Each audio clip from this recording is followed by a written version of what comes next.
और आज फतियाना साहब ये कह रहे हैं जी कि वो अपना स्टांस है, ये हमारा अपना स्टांस है।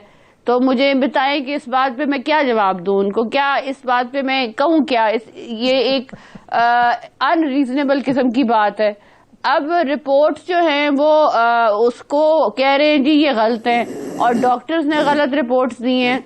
हमारे मुताबिक जो है खुफिया एजेंसीज ने जो है बड़े क्लोज लोगों से, क्लोज डॉक्टर्स से जो है इंटेरोगेशन भी की और पता भी करने की पूरी कोशिश की कि कितने अलील हैं डॉक्टर मियां मोहम्मद नवाज शरीफ साहब, और उसमें भी वेरिफिकेशन में यही आया कि वो बहुत अलील है। तीसरी बात यह है कि पंजाब हुकूमत के ही हाथ में था कि मियां मोहम्मद नवाज शरीफ साहब जेल में थे जब, और वो नहायत अलील थे, और डॉक्टर अदनान बारहा कहते रहे कि मियां मोहम्मद नवाज शरीफ को अस्पताल ले जाएं, और इन्होंने कहा कि ये मजाक है, मियां मोहम्मद नवाज शरीफ साहब ठीक हैं। फिर बाद में इनको रियलाइज हुआ कि प्लेटलेट काउंट तो 2000 पे भाई पहुंच गए हैं, सारा इल्जाम हम पे लगने लगा है, तो इन्होंने फौरन उनको अस्पताल शिफ्ट किया। और उस वक्त वो जो है वो जिंदगी और मौत की जो है वो जंग लड़ रहे थे, और आके उस अपने आप को बचाने के लिए उस वक्त प्रेस कॉन्फ्रेंस की, और अब उस प्रेस कॉन्फ्रेंस को झुटला रहे हैं और कह रहे हैं कि ये अब, और मुद्दा किस पे डाल रहे हैं? मीडिया पे, और जो है वो जो रिस्पेक्टेबल डॉक्टर्स हैं, जो स्पेशलिस्ट हैं और पाकिस्तान का प्राइड हैं। तो मैं समझती हूँ कि ये एक शर्मनाक बात है। मुझे इसके अलावा तो कुछ नहीं कहना। मैं इनको क्या कहूँ? अब इलाज जो है वो हाथ में है मियां मोहम्मद नवाज शरीफ का, लंदन के डॉक्टर्स के पास। लंदन के डॉक्टर्स जो हैं उन्होंने भी वो जो डायग्नोसिस की हैं उनकी रिपोर्ट्स भी इनके सामने आ रही हैं।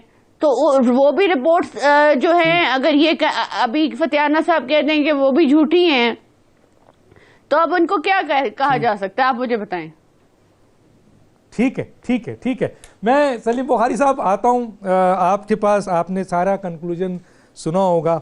अब मेरा एक सवाल यहाँ बनता है कि मीडिया की जॉब डिस्क्रिप्शंस में जहाँ इंफॉर्मेशन कलेक्ट करना और आवाम तक पहुँचाना है, वहाँ अब महसूस होता है कि इन्वेस्टिगेशन भी आ गई है और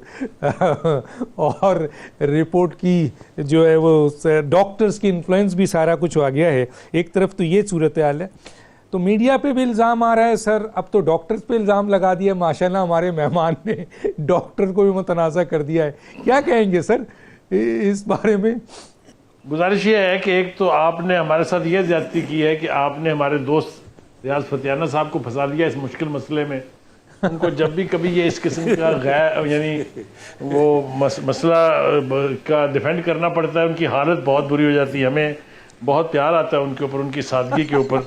मैं इस पर इससे ज़्यादा तो कुछ नहीं कहना चाहता, लेकिन मैं ना शुक्रिया सलीम बुखारी साहब आपके सामने रखना चाहता हूँ। और बिल्कुल और नहीं, आप बिल्कुल है, हमारे दिल में बहुत इज्जत है आपकी।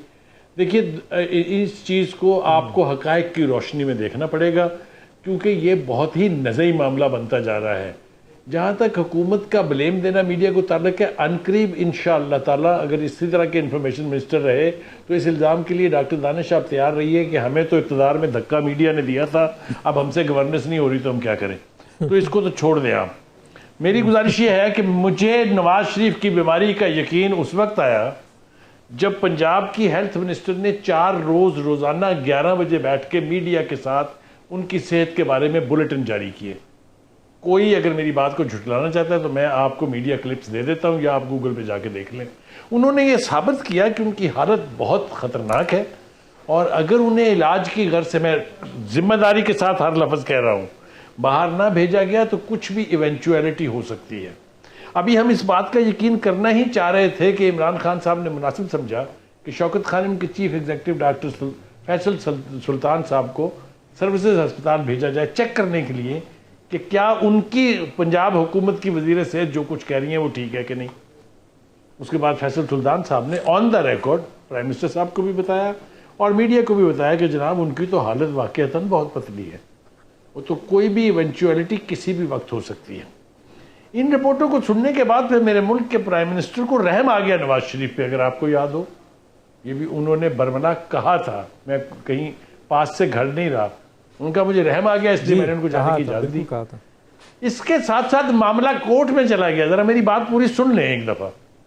मामला जब कोर्ट में गया तो वहां पर यह तय किया कोर्ट ने कि इनको बाहर जाने की 8 हफ्ते की इजाजत है, और अगर इनका इलाज जारी हो या मुकम्मल ना हो तो ये पंजाब हुकूमत से रब्ता करें ताकि उसमें एक्सटेंशन दी जा सके या जमानत में एक्सटेंशन दी जा सके। मुझे ये फरमा दीजिएगा फौरी तौर पर डॉक्टर दानिश कि जो कुछ मैंने कहा है इसमें कोई एक लफ्ज गलत है? बिल्कुल नहीं। और अगर ये दुरुस्त है, अगर ये सब कुछ दुरुस्त है, दो मेरे मौजूद साथी आपके साथ बैठे हुए, वो भी मीडिया के साथ बड़े क्लोज कांटेक्ट में रहते हैं, मीडिया की डेवलपमेंट को गौर से देखते हैं। अब असल अजाब शुरू होता है। अब ये अजाब पीटीआई की इंटरनल इनफाइटिंग जो है वो उसका है। फवाद चौधरी कुछ और कह रहे हैं, शेख रशीद कुछ और कह रहे हैं, हालांकि उनका पीटीआई से कोई ताल्लुक नहीं, लेकिन वो स्पोक्समैन ज़रूर हैं पीटीआई के। और डॉक्टर आशिक अवान साहबा तो खैर कमाल की दरफुंतनियाँ लाती हैं निकाल के। वो तो पीटीआई की जो कामयाबी है उसको देख के ज़मीन करवट बदलती है तो मुल्क में जलजले आ जाते हैं। ये उनकी विजडम और उनकी विजन का हाल है। इसलिए उनसे आप ये एक्सपेक्ट कर सकते हैं कि वो कुछ भी कह जाएं। और ये जो मीडिया पर उन्होंने इल्ज़ाम लगाया, शर्म आनी चाहिए उनको इस बात के ऊपर। मैं बिल्कुल जिम्मेदारी से, कन्विक्शन के साथ ये कह रहा हूँ कि मुल्क की इंफॉर्मेशन मिनिस्टर को इतना गैर जिम्मेदाराना बयान देते हुए शर्म आनी चाहिए।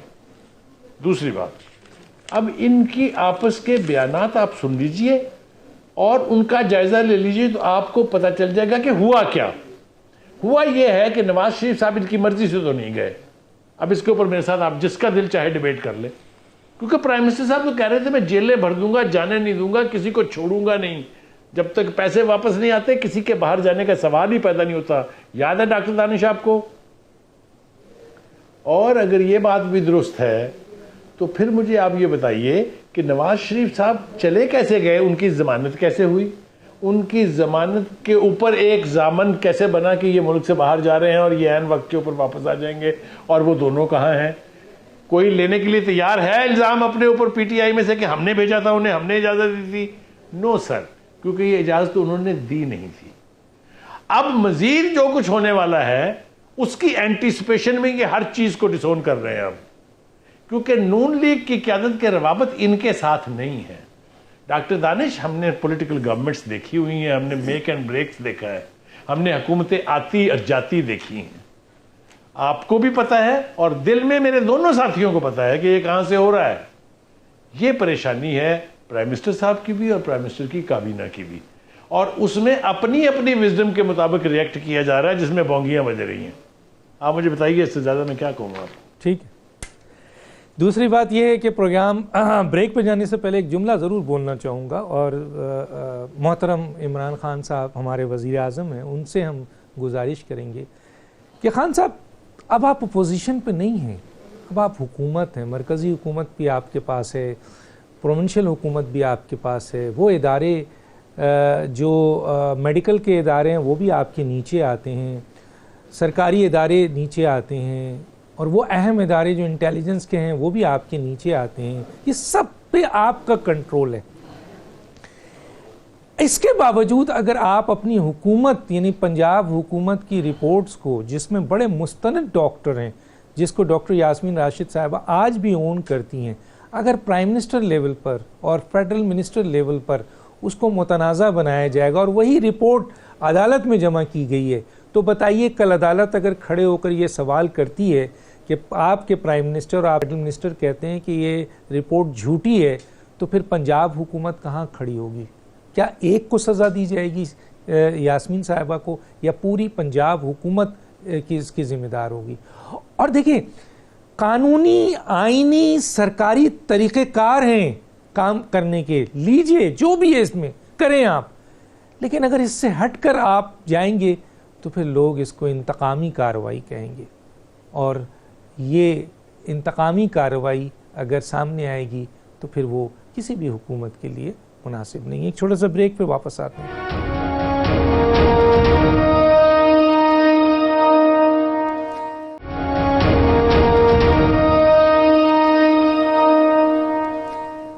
जी वेलकम बैक। रियाज कोतियाना साहब, तो ये जो बोर्ड बनता है ना सर, मेडिकल बोर्ड, आप बड़े तजर्बाकार हैं, कई दफ़ा एमएनए रहे हैं, हुकूमतों में रहे हैं माशाल्लाह। ये जो मेडिकल बोर्ड बनता है ना सर, ये जाहिर है सरकारी सरपरस्ती में बनता है, हुकूमतें बनाती हैं। ये जो अगर ये डॉक्टर नाअहल हैं तो इस बोर्ड को बनाने वाली हुकूमत पंजाब हुकूमत थी, तो फिर वो भी नाअहल हुई। और अगर पंजाब हुकूमत नाअहल है मेरे दोस्त, तो फिर इसको बनाने वाले मरकज़ी हुकूमत नाअहल है। और मरकज़ी हुकूमत कैसे आई है इस पर मैं खामोश हो जाता हूँ, कुछ नहीं कहता हूँ। सर क्या कहेंगे सर? दानिश भाई ऐसी बात नहीं है, अगर बनाने पे ही आए फिर कल कोई कह देगा जी कि अवाम ने क्यों बनाया इस हुकूमत को, तो ये कैसी बात नहीं है। अल्लाह और अवाम की मदद से ये हुकूमत आई है। और दूसरी बात ये है कि ये जो कुछ हुआ है ना, ये एक तरह से देखा जाए तो ये मैनेज एस्केप था और ये ऑर्गेनाइज्ड जेल ब्रेक थी। और यूं समझ लें कि जैसे एक हॉलीवुड की जासूसी फिल्म होती है, किसने कराई सर? कराई किसने? उसका किरदार लगता है जैसे कुछ सारा ऑर्गेनाइज किया गया। ये कराई किसने? ये जेल ब्रेक हुई कैसे जी? 35 सालों से जो इक़्तिदार में रहे हैं उनकी बड़ी रूट्स हैं ब्यूरोक्रेसी में भी। और ज़ाहिर है मिनिस्टर को तो जो नीचे से समरी आती है मोस्टली उसने वो अप्रूव करनी होती है, आमतौर पर ऐसा ही होता है। तो आप फरमा रहे हैं कि गवर्नेंस तो फिर आपके बस की ना हुई, बनाया गया। हाँ, नहीं ऐसी बात नहीं है। गवर्नमेंट अगर फरमा रहे हैं बेहतरी की तरफ जा रही है, बेहतरी की तरफ गवर्नमेंट तो डॉक्टर साहब तेजी से बेहतरी की तरफ जा रही है। उसमें तो कोई एक वाकया जरूर ऐसा हुआ है जिसमें कोई डायरेक्टली हुकूमत इन्वॉल्व नहीं है, ना जिम्मेदार है, क्योंकि जो मेडिकल रिपोर्ट्स बनी, जो ब्यूरोक्रेसी ने बोर्ड बनाया, उसको उसकी रिपोर्ट्स को एक हाइप खड़ी हुई कि पता नहीं क्या होने वाला है। और उसमें एक ऐसी सूरत हाल पैदा की गई, क्योंकि हमारी दुश्मनी तो नहीं ना किसी से। मौजूदा हुकूमत और प्राइम मिनिस्टर तो इंतहाई, आपको पता ही है, इंतहाई मोहब्बत करने वाले इंसान हैं। यही वजह है कि उन्होंने शौकत खानम हॉस्पिटल बनाया। ये उनकी मोहब्बत थी कि वो ख़ास तौर पर जो मुस्तहिक लोग उनकी मदद की जाए।